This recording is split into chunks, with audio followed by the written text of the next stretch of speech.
മറയേണ്ടതോർത്ത്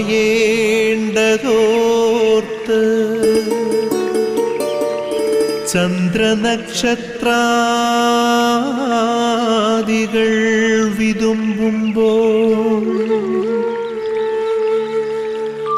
മാറ്റമില്ലാതെങ്ങും വിരാജിക്കും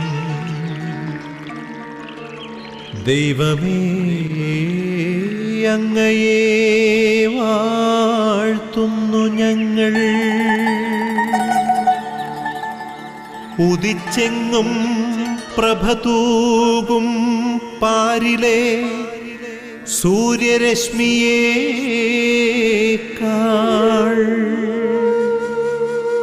പ്രശോഭിച്ചെന്നും പ്രസാദമേകുന്ന ദൈവമേ, അങ്ങേ മഹിമാവെത്ര മനോജ്ഞം.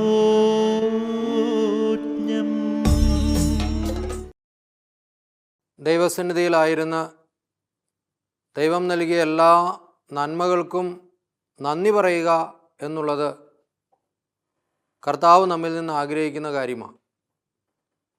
സകല ചരാചരങ്ങളും ദൈവത്തെ മഹത്വപ്പെടുത്തുന്ന ഈ പ്രഭാതത്തിൽ നമുക്കും കർത്താവിനെ മഹത്വപ്പെടുത്തുവാനും നന്ദി പറയുവാനുമായിട്ട് സമയം ചെലവഴിക്കാം. നന്ദിയുള്ള ഹൃദയത്തോടെ ദൈവത്തെ പ്രസാദിപ്പിക്കുന്നവരായി തീരുമ്പോൾ അനുഗ്രഹങ്ങൾ അധികമായി നമുക്ക് നൽകപ്പെടുന്നത്.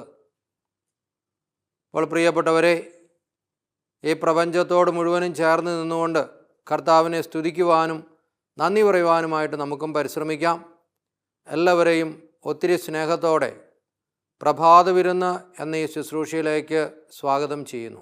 പരിശുദ്ധ അമ്മയുടെ പ്രത്യേക മധ്യസ്ഥം നമുക്ക് യാചിച്ച് പ്രാർത്ഥിക്കാം.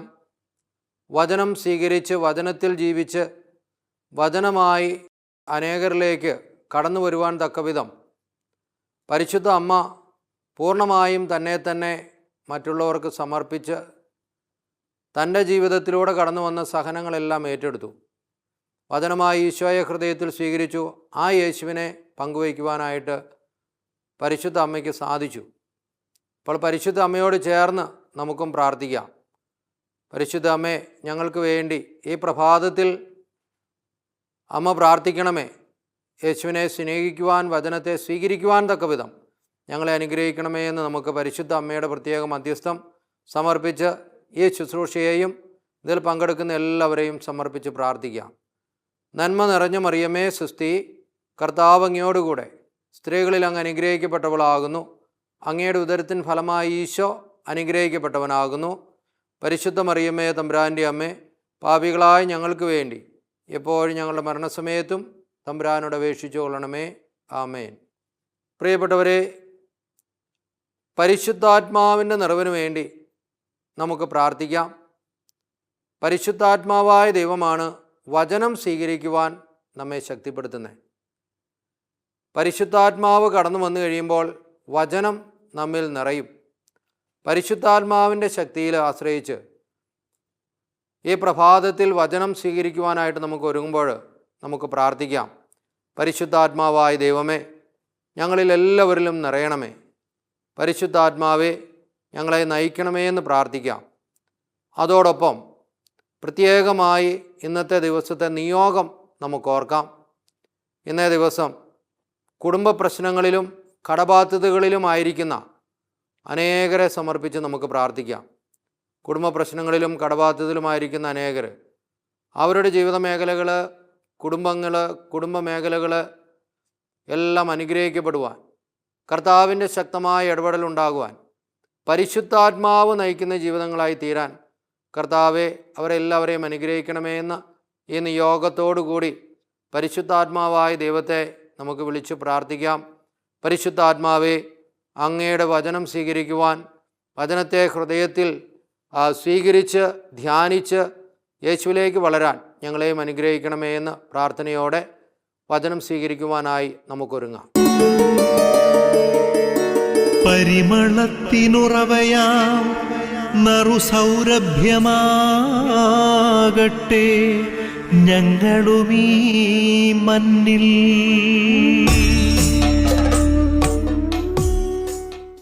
തെസ്സലോനിക്കക്കാർക്ക് എഴുതിയ 1-ാം ലേഖനം 5-ാം അധ്യായം 22-ാം തിരുവചനം. സമാധാനത്തിൻ്റെ ദൈവം നിങ്ങളെ പൂർണ്ണമായും വിശുദ്ധീകരിക്കട്ടെ. നമ്മുടെ കർത്താവായ യേശുക്രിസ്തുവിൻ്റെ പ്രത്യാഗമനത്തിൽ നിങ്ങളുടെ ആത്മാവും ജീവനും ശരീരവും അവികലവും പൂർണ്ണവുമായിരിക്കുവാൻ ഇടയാകട്ടെ. പ്രിയപ്പെട്ടവരെ, ഇവിടെ കർത്താവ് വളരെ കൃത്യമായി തന്നെ ഒരു കാര്യം നമ്മെ പഠിപ്പിക്കുകയാണ്. തെസ്സലോനിക്കയിലുള്ള എല്ലാ ജനങ്ങളോടും നൽകുന്ന ഒരു സന്ദേശമാണത്. സമാധാനത്തിൽ ജീവിക്കണം, സമാധാനത്തിൽ വർത്തിച്ച് സമാധാനത്തിൻ്റെ ദൈവത്തിൻ്റെ സ്നേഹത്തിൽ നാം പൂർണ്ണത പ്രാപിക്കണമെന്ന് കർത്താവ് ഇവിടെ പഠിപ്പിക്കുക. പൗലോസ്ലീഹ ഇതിനെക്കുറിച്ചുള്ള വിവരണമാണ് ഇവിടെ നൽകുന്നതും. ഒരുക്കമുള്ളവരായിരുന്ന് ദൈവത്തിൻ്റെ കൃപയിലേക്ക് കടന്നു വരുന്ന ഓരോ വ്യക്തിയും ആ സമാധാനത്തിൽ വർത്തിച്ച് ആ സമാധാനം മറ്റുള്ളവർക്ക് പങ്കുവയ്ക്കുന്നവരായി തീരുന്നു എന്ന സന്ദേശം ഇവിടെ നൽകപ്പെടുകയാണ്. യേശുക്രിസ്തുവിൻ്റെ പ്രത്യാഗമനത്തിൽ നിങ്ങളുടെ ആത്മാവും ശരീരവും ജീവനും അവികലവും പൂർണ്ണവുമായിരിക്കാൻ ഇടയാകട്ടെ. അതായത് നമ്മുടെ ആത്മാവും ജീവനും ശരീരവും പൂർണ്ണത പ്രാപിക്കുവാനായിട്ടുള്ളതാണ് എന്ന് വചനം പഠിപ്പിക്കുക. പൂർണ്ണത എന്ന് പറയുമ്പോൾ യേശുവിലാണ് പൂർണ്ണതയുള്ളത്. യേശുവാണ് പൂർണ്ണത നൽകുന്നവൻ എന്ന് പറഞ്ഞാൽ അതിനർത്ഥം ഇതാണ്: നമ്മുടെ ആത്മാവ്, നമ്മുടെ ശരീരം, നമ്മുടെ മനസ്സ്, നമ്മുടെ ജീവൻ യേശുവിനോട് ചേർന്ന് നിൽക്കുന്നതായി തീരണം. യേശുവിനോട് ചേർന്ന് നിൽക്കുന്ന ജീവിതമാണെങ്കിലാണ് പൂർണ്ണതയുണ്ടാവത്തുള്ളൂ. ഈ ലോകത്തിലുള്ള ജീവിതം എന്ന് പറയുന്നത് അപൂർണമാണ്. അപൂർണമായതിനെ ഓർത്ത് നമ്മൾ പലപ്പോഴും വിലപിക്കുകയും അതിനുവേണ്ടി മാത്രം ജീവിക്കാനായിട്ട് ആഗ്രഹിക്കുകയൊക്കെ ചെയ്യാറുണ്ട്. എന്നാൽ ഇവിടെയൊക്കെ നമുക്ക് വേണ്ടത് അപൂർണമായതിനേക്കാൾ ഉപരിയായി പൂർണ്ണനായ ദൈവത്തെ അറിയുക, പൂർണ്ണനായ യേശുവിനെ അറിയുക, പൂർണ്ണതയിൽ ദൈവത്തെ മഹത്വപ്പെടുത്തുക എന്നുള്ളതാണ്. അതാണ് വചനം പറഞ്ഞ് നാം എല്ലാവരും നിങ്ങളുടെ ആത്മാവും ജീവനും ശരീരവും അവികലവും പൂർണ്ണവുമായിരിക്കാൻ ഇടയാകട്ടെ. എപ്പോഴാണിത് സംഭവിക്കേണ്ടത്? അവികലവും പൂർണ്ണവുമായിരിക്കാൻ ഇടയാകേണ്ടത് എപ്പോഴാണ്? അതായത് നമ്മുടെ കർത്താവായ യേശുക്രിസ്തുവിൻ്റെ പ്രത്യാഗമനത്തിൽ ഇത് ഇപ്രകാരം നമ്മുടെ ജീവിതങ്ങളായിരിക്കണമെന്ന് പഠിപ്പിക്കുകയാണ്. അതായത് കർത്താവ് വീണ്ടും വരും എന്ന സന്ദേശം നൽകിയിട്ടുണ്ട്. അപ്പോൾ കർത്താവിൻ്റെ പ്രത്യാഗമനത്തിൽ പൂർണ്ണത പ്രാപിച്ചവരായി അവനോടൊപ്പം നാം എല്ലാവരും ഉയർപ്പിക്കപ്പെടണം, അല്ലെങ്കിൽ അവനോടൊപ്പം നാം എല്ലാവരും ചേർന്ന് നിൽക്കണം. അപ്പോൾ ഈ പൂർണ്ണതയിലേക്ക് ഉള്ളൊരു വിളിയാണ് കർത്താവ് നമുക്ക് നൽകുന്നത്. അപ്പോൾ ഓരോ വ്യക്തിയും ഈ പൂർണ്ണത പ്രാപിച്ച് പൂർണ്ണരായി തീരുവാൻ കർത്താവ് ആഗ്രഹിക്കുന്നുണ്ട്. അതിനു വേണ്ടിയിട്ടാണ് ഈ ലോകത്തിലെ ജീവിതം നമുക്ക് നൽകപ്പെട്ടിരിക്കുന്നത്. അതുകൊണ്ടാണ് വചനം വീണ്ടും അടുത്ത വചനത്തിൽ തന്നെ പറയുന്നുണ്ട്. 24-ാം തിരുവചനത്തിൽ, നിങ്ങളെ വിളിക്കുന്നവൻ വിശ്വസ്തനാണ്, അവിടുന്ന് അതനുസരിച്ച് പ്രവർത്തിക്കുകയും ചെയ്യും. നിങ്ങളെ വിളിക്കുന്നവൻ വിശ്വസ്തനാണ്, അവിടുന്ന് അതനുസരിച്ച് പ്രവർത്തിക്കുകയും ചെയ്യും. അതായത് വിളിച്ചവൻ വിശ്വസ്തനായതുകൊണ്ട് ആ വിശ്വസ്തതയിൽ അവൻ നമ്മോടൊത്തുണ്ട്. ഒരിക്കലും നമ്മെ തള്ളിക്കളയല. മനുഷ്യൻ പലപ്പോഴും അവിശ്വസ്തത കാണിക്കും, എന്നാൽ ദൈവം എപ്പോഴും വിശ്വസ്തനാണ്. നിങ്ങളെ വിളിക്കുന്നവൻ വിശ്വസ്തനായതുകൊണ്ട് ആ വിശ്വസ്തതയിൽ നമുക്ക് പ്രത്യാശ വയ്ക്കാം. കാരണം നമ്മുടെ യോഗ്യതയോ നമ്മുടെ കഴിവുകളോ അല്ല, മറിച്ച് കർത്താവിൻ്റെ വിശ്വസ്തതയും കാരുണ്യവും അത് നമുക്ക് ലഭിക്കുമെന്ന ബോധ്യം, ആ ബോധ്യത്തിൽ നിന്നുള്ള ഒരു ജീവിത രീതി, അതിനോടുള്ളൊരു പ്രത്യാശ, അതാണ് നമുക്ക് വേണ്ടത്. അപ്പോഴാണ് കർത്താവിൻ്റെ ആ ഒരു പ്രത്യാഗമനത്തിൽ പൂർണ്ണത പ്രാപിച്ചവരായി അവനെ സ്തുതിക്കുവാനും അവനെ ആരാധിക്കുവാനും നമുക്ക് സാധിക്കുന്നത്. പ്രിയപ്പെട്ടവരെ, ഈ മേഖലകളിൽ ദൈവത്തിൻ്റെ പ്രത്യേകമായ ഇടപെടലുകൾ പലപ്പോഴും നമുക്ക് അനുഭവിക്കുവാനായിട്ട് സാധിക്കും. പരിശുദ്ധ ഗ്രന്ഥത്തിൽ തെസ്സലോനിക്കക്കാർക്ക് എഴുതിയ ലേഖനം, രണ്ടാം ലേഖനം മൂന്നാമത്തെ അധ്യായത്തിൽ 3-ാം തിരുവചനത്തിൽ ഇപ്രകാരമാണ് കാണുന്നത്: വിശ്വാസം എല്ലാവർക്കുമില്ല, എന്നാൽ കർത്താവ് വിശ്വസ്തനാണ്. അവിടുന്ന് നിങ്ങളെ ശക്തിപ്പെടുത്തുകയും ദുഷ്ടനിൽ നിന്ന് കാത്തുകൊള്ളുകയും ചെയ്യും. ചില വ്യക്തികളെക്കുറിച്ച് പറയുക, വിശ്വാസം എല്ലാവർക്കും ഇല്ല, എല്ലാവരും പൂർണ്ണമായും കർത്താവിനെ ആഴപ്പെടുന്നില്ല. കുറേ പേരൊക്കെ ഉഴപ്പി നടക്കുന്നുണ്ട്, കുറേ പേരൊക്കെ മാറി നിൽക്കുന്നുണ്ട്.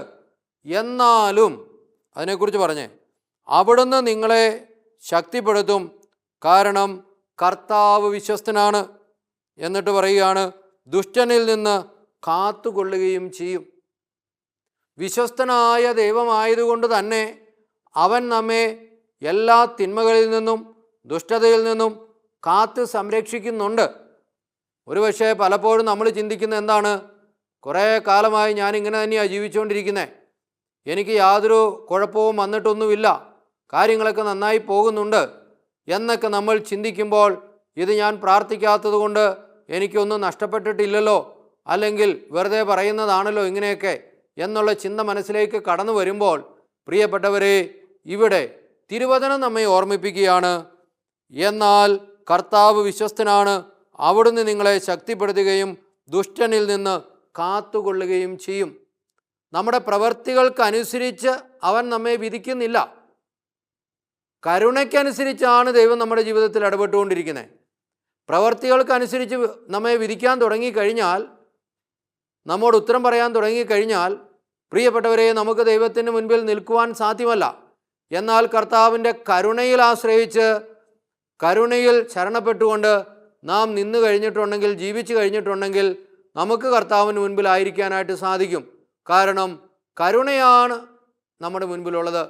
കർത്താവിൻ്റെ കരുണയിൽ മാത്രമാണ് നമുക്ക് ആശ്രയിക്കാൻ സാധിക്കുന്നത്. ന്യായത്തിലോ സത്യത്തിലോ ഒന്നും നമുക്ക് ആശ്രയിക്കാൻ പറ്റൂല. കാരണം നമ്മുടെ ബലഹീനതകളും ഈ ലോകത്തിൻ്റെ കാര്യങ്ങളും നമ്മുടെ മേൽ സ്വാധീനം ചെലുത്തുമ്പോൾ പല മേഖലകളിലും നമുക്ക് വീഴ്ചകൾ വരുന്നുണ്ടാവാം. എന്നാൽ ദൈവത്തിൽ പൂർണ്ണത പ്രാപിച്ചവൻ, ദൈവത്തോട് ചേർന്ന് നിൽക്കുന്നവൻ, ദൈവത്തിൻ്റെ സ്നേഹത്തിലായിരിക്കുന്നവൻ കർത്താവ് ആഗ്രഹിക്കുന്ന പൂർണ്ണതയിലേക്ക് വളരുന്നുണ്ട് എന്ന് നമ്മെ കർത്താവ് ബോധ്യപ്പെടുത്തുകയാണ്. അപ്പം അതുകൊണ്ടാണ് വിശ്വസ്തനായവൻ നമ്മോടൊത്തുണ്ട് എന്ന ബോധ്യം.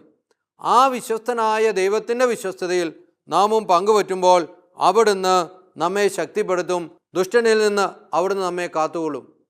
അപ്പോൾ ആ ഒരു വിശ്വാസവും ആ ഒരു ബോധ്യവും നമുക്ക് ഓരോ നിമിഷവും ഉണ്ടായിരിക്കണമെന്ന് കർത്താവ് ആഗ്രഹിക്കുന്നുണ്ട്.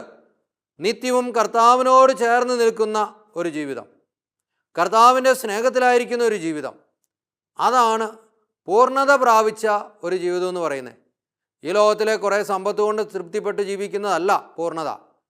അത് ഈ ലോകത്തിലുള്ളവർ പൂർണ്ണരാണ് എന്ന് ഒരുപക്ഷെ പറയും. കാരണം കുറേ സമ്പത്തുണ്ട്, കാര്യങ്ങളൊക്കെ കുഴപ്പമില്ലാതെ എങ്ങനെയോ പോകുന്നു, കുറേ പണമുണ്ട്, എന്തോരം വേണമെങ്കിലും ചിലവാക്കാം, എങ്ങനെ വേണമെങ്കിലും ജീവിക്കാം, ഈ ലോകത്തിൻ്റെതായ കാര്യങ്ങളിലെല്ലാം ആഗ്രഹിക്കുന്നതിലധികമായി ഉണ്ട്. എന്നാലും ദൈവത്തിൻ്റെ കരുണയും ദൈവത്തിൻ്റെ സ്നേഹവും ദൈവത്തിൻ്റെ ഇടപെടലും നമ്മുടെ ജീവിതത്തിലുണ്ടെങ്കിൽ തീർച്ചയായും ആ മേഖലകളിലെല്ലാം ശക്തമായ ദൈവീക ഇടപെടലുകൾ നമുക്ക് സ്വീകരിക്കുവാനായിട്ട് സാധിക്കും. അതുകൊണ്ട് പ്രിയപ്പെട്ടവരെ, പ്രത്യേകമായി ഈ കൃപയ്ക്ക് വേണ്ടി ഇന്ന് നമുക്ക് പ്രാർത്ഥിക്കാം. കർത്താവിൻ്റെ പ്രത്യാഗമനത്തിൽ നാം എല്ലാവരും പൂർണ്ണതയുള്ളവരായി തീരണമെന്ന് ഈശോ ആഗ്രഹിക്കുന്നത്. ആ പൂർണ്ണതയിലേക്കുള്ള വിളിയിൽ ഈശോയെ ഞങ്ങളെല്ലാവരെയും അനുഗ്രഹിക്കണമേ എന്ന് ഇന്നേ ദിവസം പ്രത്യേകമായിട്ട് നമുക്ക് പ്രാർത്ഥിക്കാം. കർത്താവ് നമ്മെ എല്ലാവരെയും പ്രത്യേകമായിട്ട് അനുഗ്രഹിക്കട്ടെ. ആബാ പിതാവേ, സ്നേഹാഗ്നിയാൽ ജ്വലിക്കട്ടെ മക്കളാ ഞങ്ങളെല്ലാം.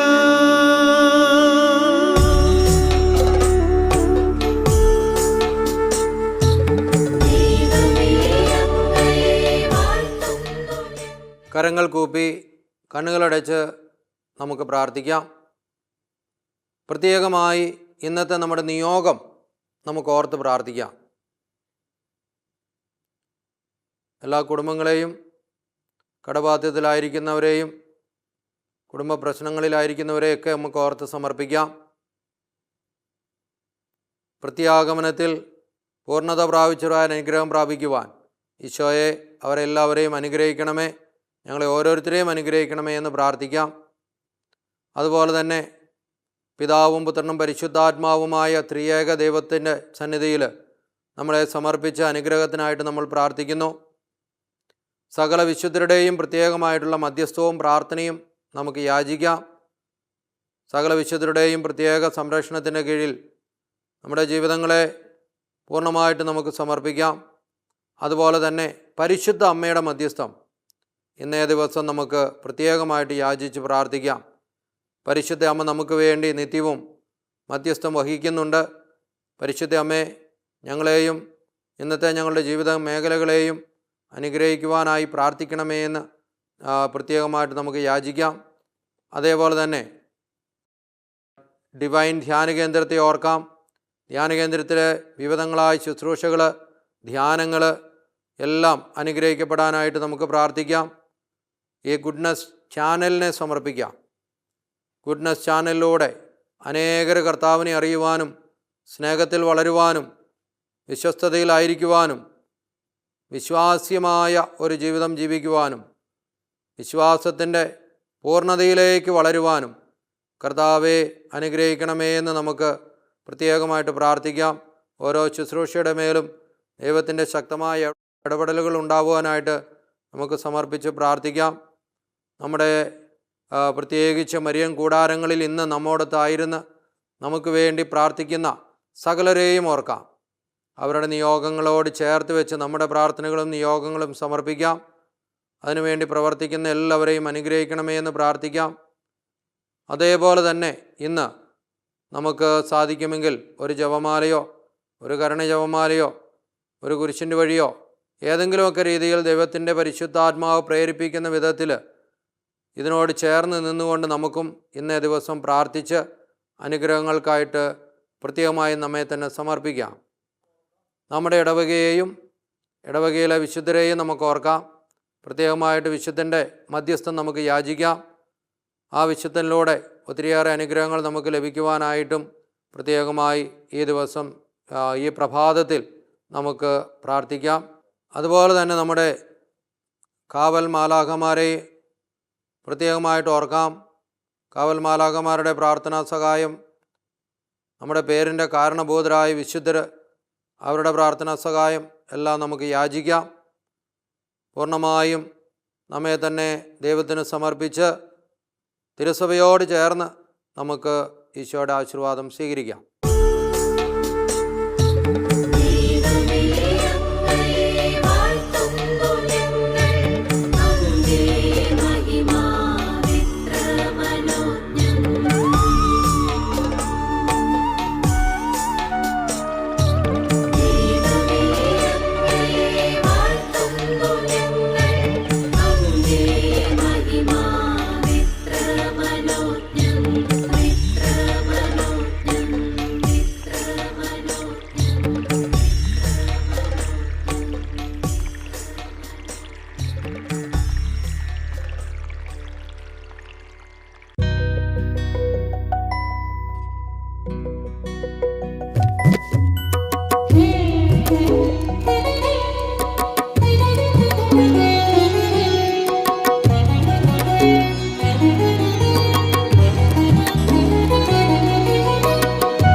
എന്തു ഞാൻ പകരം തരും മഹേശ, എങ്ങനെ സ്തുതി പാടിടും? എന്നു ഞാൻ പകരം തരും മഹേശ, എങ്ങനെ സ്തുതി പാടിടും? അതിനുള്ള അർഹത എനിക്കില്ലല്ലോ മഹിയിൽ, അതിനൊത്ത ധനമൊന്നും കരുതലില്ല. ഒന്നുമില്ലായ്മയിൽ നിന്നും മെനഞ്ഞു ഉള്ള ഉള്ളവല്ലായ്മകൾ ഏറ്റെടുത്തു. ഉൾക്കരുത്തായി തൻ്റെ ആത്മാവിനെ നൽകി. വഴികളിൽ വിളക്കായി എരിഞ്ഞു സ്വയം. എന്തു ഞാൻ പകരം തരും മഹേശ, എങ്ങനെ സ്തുതി പാടിടും.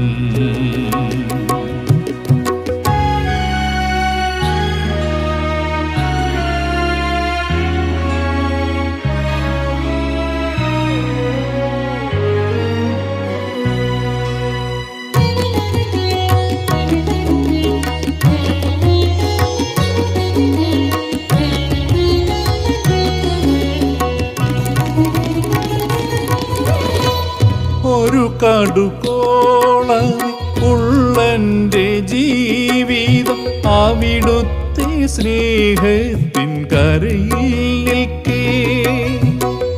ഒരു കടുകോളം ഉള്ളെൻ്റെ ജീവിതം അവിടുത്തെ സ്നേഹത്തിൻ കരയിൽ നിൽക്കേ. എല്ലാം അറിയുമങ്ങ് മാറാക്കരുതലിൽ. എല്ലാം അറിയുമങ്ങ് മാറാക്കരുതലിൽ. ഭൂമിതൻ പൂഴി പോലെ ശൂന്യമായി ഞാൻ.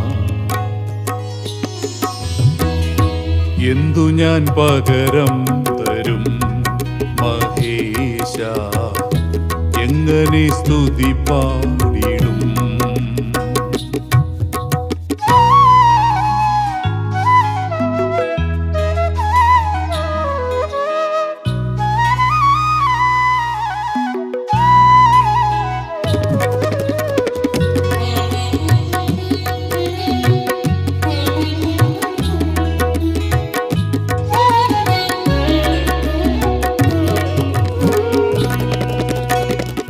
ഒരു പുതുഗാനം ഉയരും ഞാനൂഴി.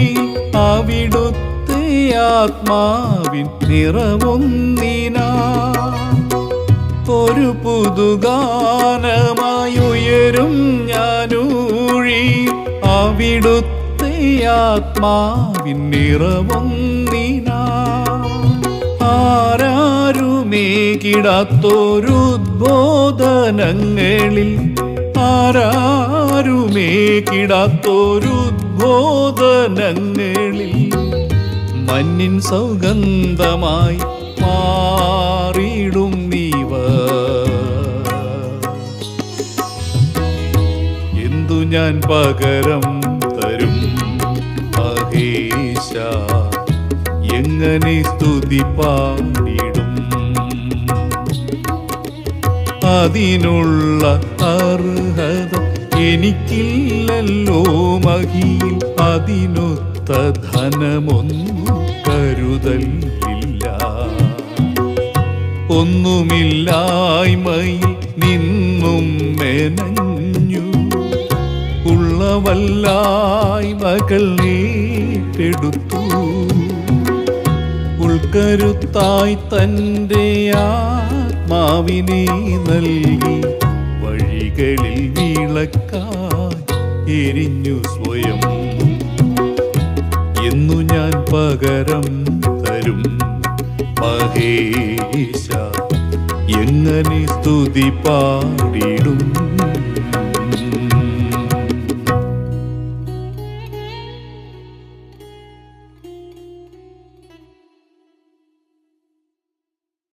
പ്രിയപ്പെട്ടവരെ, തിരുസഭയോട് ചേർന്ന് പരിശുദ്ധ മാർപ്പാപ്പയോടും കർദിനാളന്മാരോടും മെത്രാന്മാരോടും വൈദികരോടും സമർപ്പിതരോടും ദൈവജനത്തോടും ചേർന്ന് ഭക്തിയോടെ ഈശോയുടെ ആശീർവാദം നമുക്ക് സ്വീകരിക്കാം. നമ്മുടെ കർത്താവായ യേശുമിശിഹായുടെ കൃപയും പിതാവായ ദൈവത്തിൻ്റെ സ്നേഹം പരിശുദ്ധാത്മാവിൻ്റെ സഹവാസം നാം എല്ലാവരുടെയും കൂടി ഉണ്ടായിരിക്കട്ടെ, ഇപ്പോഴും എപ്പോഴും എന്നേക്കും. ആമേൻ. എല്ലാവർക്കും അനുഗ്രഹത്തിൻ്റെ ഒരു ദിവസം ആശംസിക്കുന്നു. ഈശോ എല്ലാവരെയും അനുഗ്രഹിക്കട്ടെ.